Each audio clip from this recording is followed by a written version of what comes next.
Hello students, कैसे हैं आप लोग? अच्छे ही होंगे। ओके, तो हम लोग क्या पढ़ रहे थे? Lesson number 11, kingdoms of Chalukyas and Pallavas. Pallava के बारे में हमने पढ़ा था, चालुक्य के बारे में पढ़ा था, प्रीवियस वीडियो आप देख सकते हैं। और हमने बताया था कि एडमिनिस्ट्रेशन हम उन लोगों का देखेंगे, प्रशासन व्यवस्था कैसी थी। पढ़ते हैं। The king enjoyed all supreme powers. जो राजा होते थे, सारी जो में महत्वपूर्ण शक्तियाँ होती थी वो सारे राजा के पास होती थी, supreme power. He was the chief justice and the chief of the army. वो तो चीफ जस्टिस होते थे और साथ ही साथ chief of army. Chief justice मतलब क्या हुआ? मुख्य न्यायाधीश, यानी कि न्याय देने वाले। वो जो फैसला कर देते थे वो अंतिम होता था। जैसे हमारे सुप्रीम कोर्ट में चीफ जस्टिस होते हैं वैसे ही। And the chief of the army, वो आर्मी के भी मेन होते थे, चीफ होते थे, मुख्य होते थे, यानी सेना के भी मुख्य होते थे। सभी की बागडोर वही संभालते थे। The princess along with other official help him in the governance of his kingdom. और जो प्रिंस होते थे, प्रिंसेस यानी ये राजकुमारी वाला नहीं, ये राजकुमार वाला है। जो राजकुमार होते थे, साथ ही साथ और भी बहुत सारे अधिकारी होते थे, ऑफिशियल होते थे, जो कि उनकी मदद करते थे सरकार चलाने में अपने साम्राज्य की। तो उनकी हेल्प करने के लिए होते थे ये, उनके मंत्री, उनके पुत्र, उनके कोई भी। There were many local assemblies which looked after different function like construction of road, irrigation, etc. और उन्होंने देखिए, किसी भी बड़े क्षेत्र को रूल करने के लिए उसे पहले छोटे छोटे जगहों में बांटना पड़ेगा। जैसे भारत है तो भारत को कई राज्यों में बांटा गया है, राज्यों को जिलों में बांटा गया है, जिलों को गाँवों में बांटा गया है।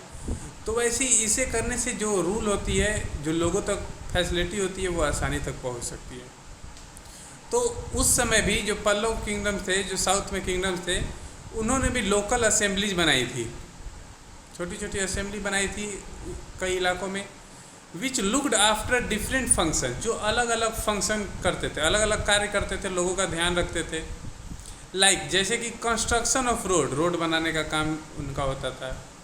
इरिगेशन, इरिगेशन यानी सिंचाई, लोगों के खेतों तक पानी पहुंचाने का जिम्मा उन्हीं का होता था, ईटीसी इत्यादि। सभा वाज द असेंबली ऑफ ब्राह्मण लैंड ओनर्स। और जो सभा होते थे वो असेंबली होता था, एक लोगों का ग्रुप होता था ब्राह्मण्स का, जो कि जमींदार थे, लैंड ओनर्स, जमीन के मालिक, जमींदार। तो उनका एक ग्रुप होता था जिसे हम लोग सभा कहा जाता था। The Ur was an assembly of non Brahmin land owners and Nagaram was the assembly of merchants. और जो यूआर था वो नॉन ब्राह्मण, यानी ब्राह्मण तो नहीं था लेकिन लैंड ओनर, जमींदार था, उनका भी एक असेंबली था जिसे यूआर कहा जाता था। और नागराम एक असेंबली था व्यापारियों का, यानी सभी ने अपना एक ग्रुप बनाया था, अपनी ज़रूरतों को पूरा करते थे, एक दूसरे की मदद करते थे। तो उनमें जो ब्राह्मण्स थे, जमींदार, उनको सभा कहा जाता था। और जो ब्राह्मण नहीं थे लेकिन जमींदार थे, उन्हें यूआर कहा जाता था। और जो व्यापारी थे, बिजनेसमैन थे, मर्चेंट थे, उन्हें नागराम कहा जाता था। तो ये तीन बात आप याद रखें। ओके, नेक्स्ट देखते हैं। Pallava kings built rock cut hall mandapa with many pillar. और जो पल्लव के राजा थे, आप साउथ में ऐसा आपको स्टाइल का बहुत मंदिर और मोन्यूमेंट दिखेगा।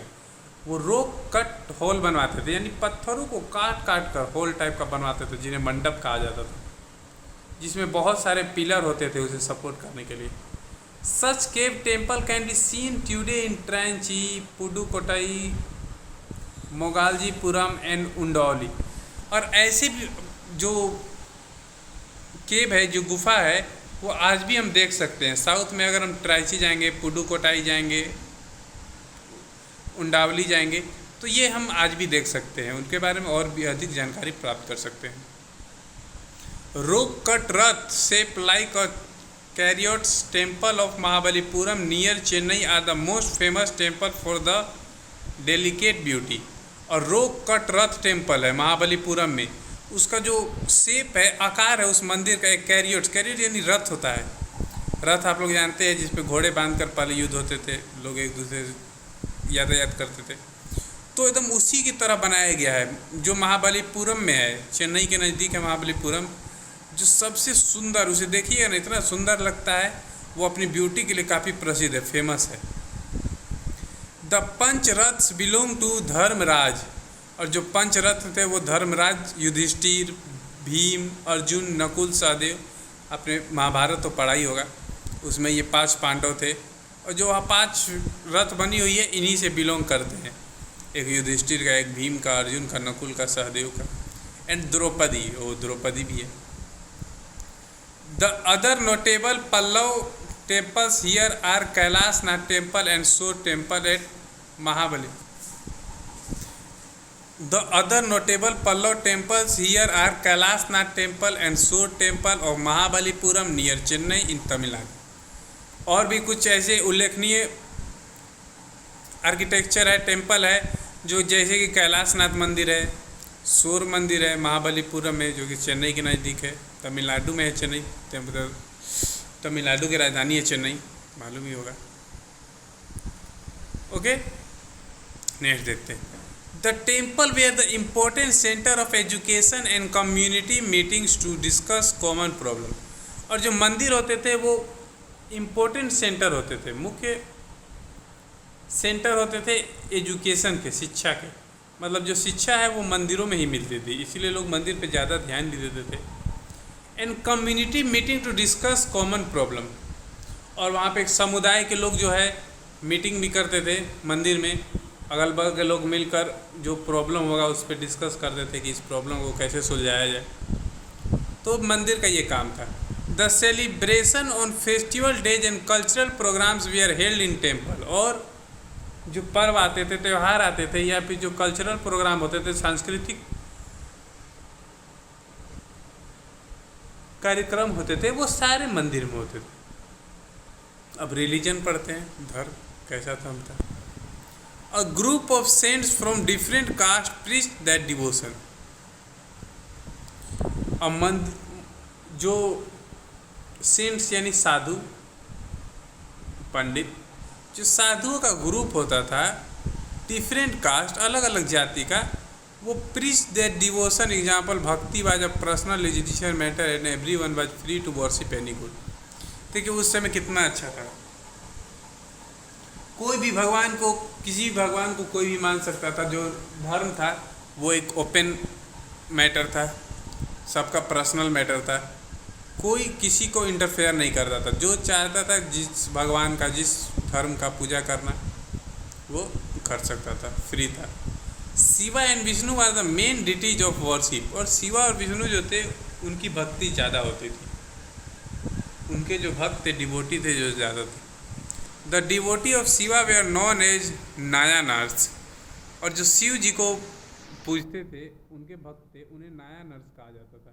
एंड दो जो विष्णु आर अलवर्स, एज अलवर्स। और जो विष्णु भगवान को मानते थे उन्हें अलवर कहा जाता था। तो ये हमारा चैप्टर 11 ख़त्म हो गया। ये महाबलीपुरम मंदिर देख सकते हैं आप लोग। ओके, कभी मौका मिला तो आप जाके अपनी नज़रों से भी देख सकते हैं, ज़रूर मिलेगा।